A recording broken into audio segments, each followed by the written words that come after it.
Ouvrons notre Bible au livre d'Ésaïe, chapitre 11.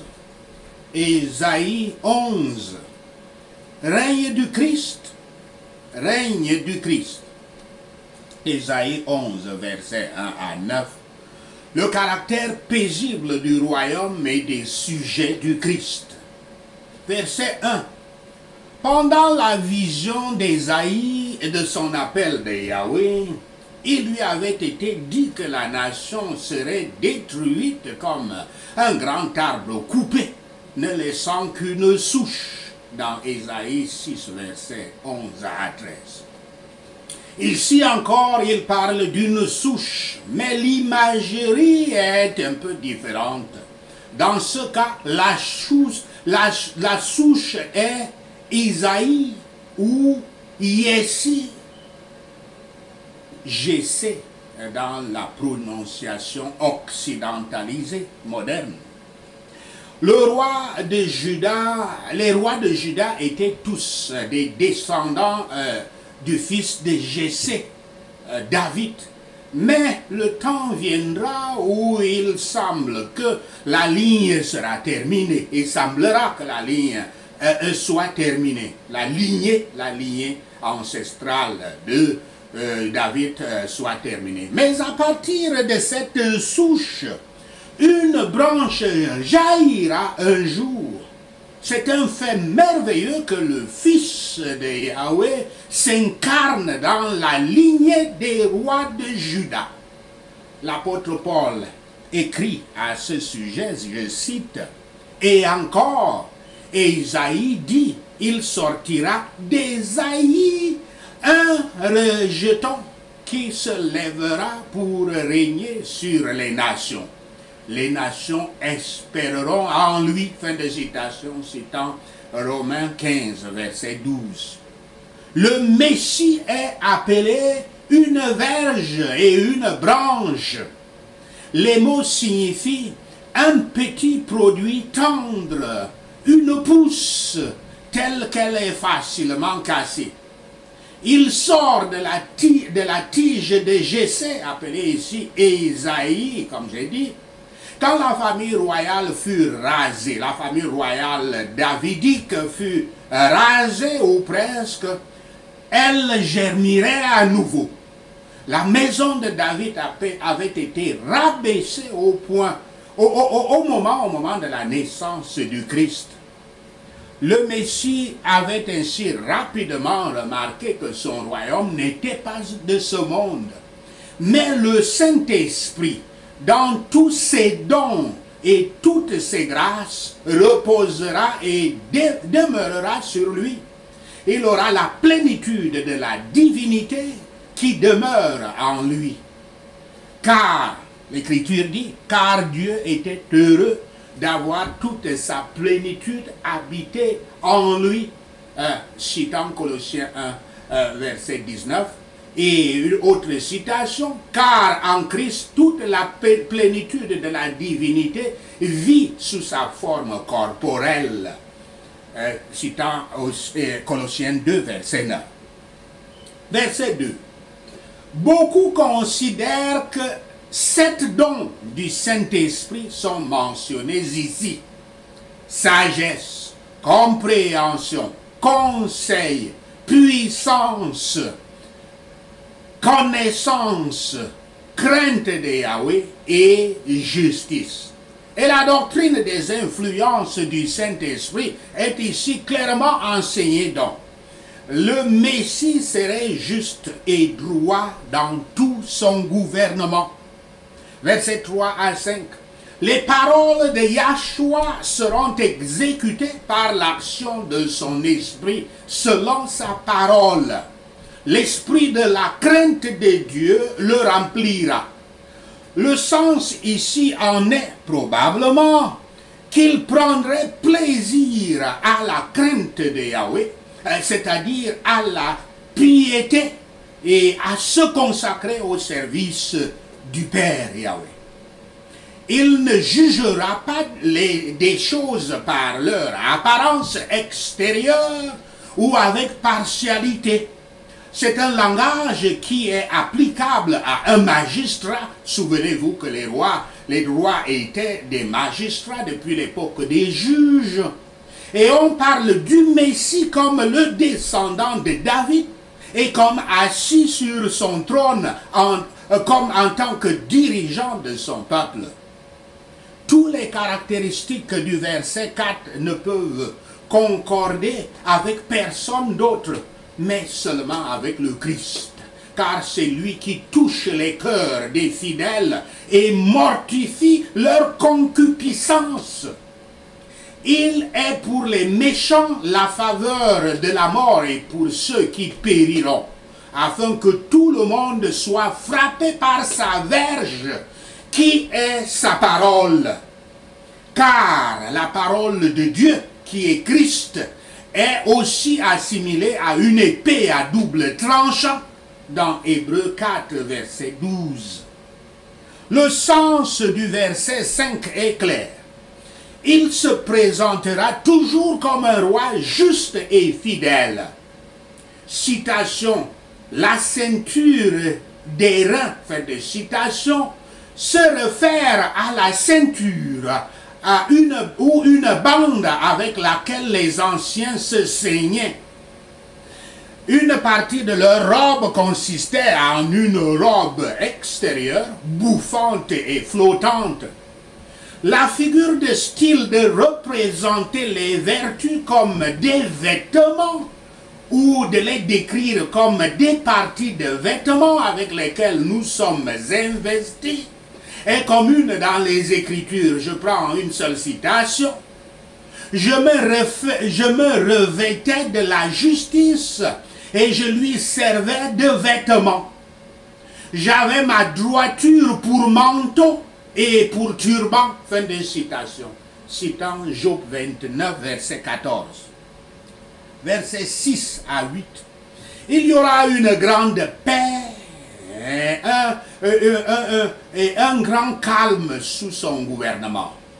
L'Évangile change la nature et rend ceux qui avaient foulé aux pieds les doux de la terre, les rend humbles comme eux et gentils avec eux. Mais cela sera plus complètement montré dans les derniers jours. De même, le grand berger, Christ, prendra soin de son troupeau, afin que la nature des troubles et de la mort elle-même soit changée, afin qu'il ne fasse aucun mal réel. Les hommes de Yahweh, les hommes de Dieu seront délivrés non seulement du mal, mais de la peur de celui-ci, la peur du mal. Qui nous séparera de l'amour de Yahshua? Mieux nous connaîtrons le Dieu d'amour, plus nous serons changés en la même ressemblance, et d'autant plus disposés pour tous ceux qui lui ressemblent. Cette connaissance s'étendra comme la mer, jusqu'à présent, elle se propagera. Et de cette puissance bénie, il y a eu des témoins dans chaque âge du christianisme, bien que son temps le plus glorieux, ici prédit, n'est pas encore arrivé. En attendant, cherchons à ce que notre exemple et nos efforts contribuent à promouvoir l'honneur de Yahshua et son royaume de paix. Versets 6 à 9. L'influence du prince de la paix, mentionné dans Ésaïe 9, verset 6, est décriée dans des images idylliques. Les prédateurs féroces et leurs proies deviendront de joyeux habitants du royaume. Les enfants peuvent jouer en toute sécurité autour des nids de cobras. Tous ceux qui sont gouvernés par le roi auront une parfaite sécurité. Cette bénédiction n'est pas seulement limitée à Juda et à Israël. Toute la terre sera pleine de la connaissance de Yahweh. grâce à la connaissance de ce dirigeant de la racine, issu de la racine de Jessé, la paix s'étendra bien au-delà des frontières d'Israël. La description est hautement poétique. Et c'est ce qui est commun dans les écrits anciens pour décrire un âge d'or. Les deux principales idées sont celles de paix et de sécurité.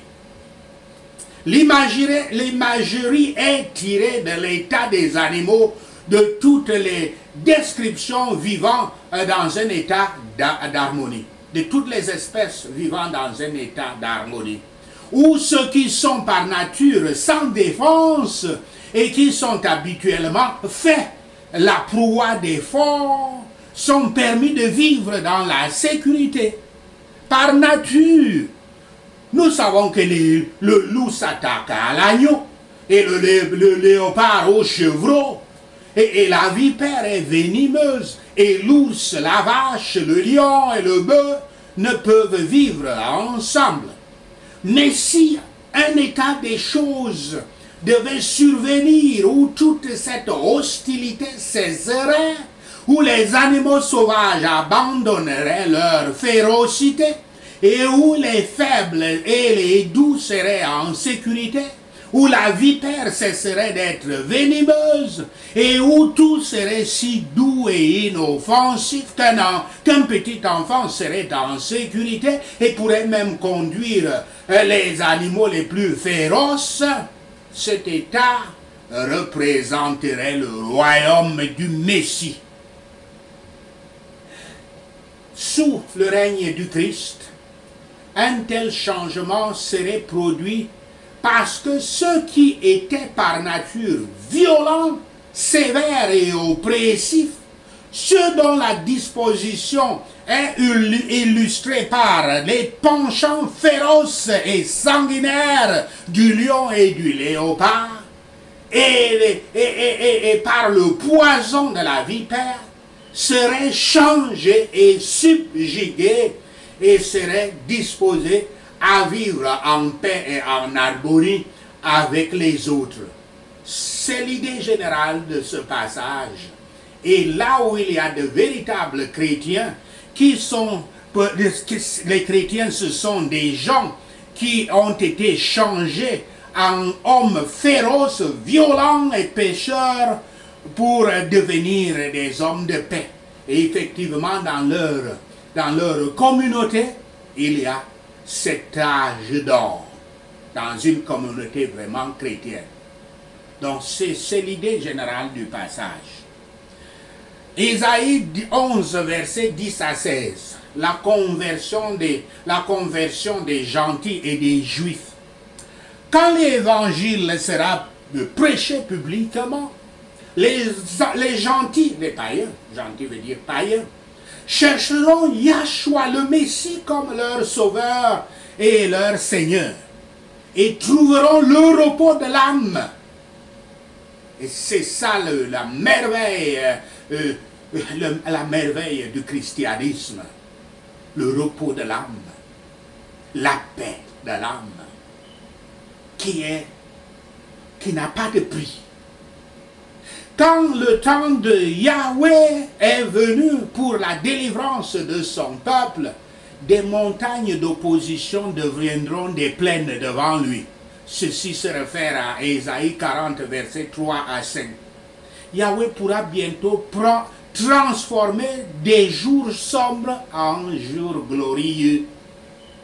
C'est ça qui se passe effectivement dans la vie d'un véritable croyant, d'un véritable chrétien. Et tandis que nous attendons à ce que Yahweh rassemble son peuple ancien et le ramène à son église pour apporter la plénitude des gentils, quand tous seront unis dans un saint amour, foulons la route de la sainteté qu'il a faite pour son racheté.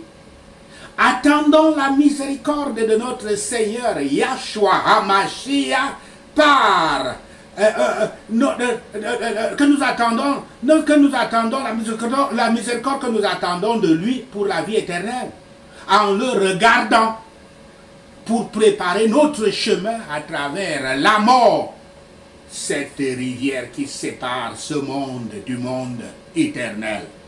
Sachez ceci, et le Seigneur Yahweh vous bénira. Prenons ces points de prière. Prions. Ésaïe 11. Une pousse sortie de la souche de Jessé, de ses racines, une branche porte des fruits, au nom de Yahshua le Messie.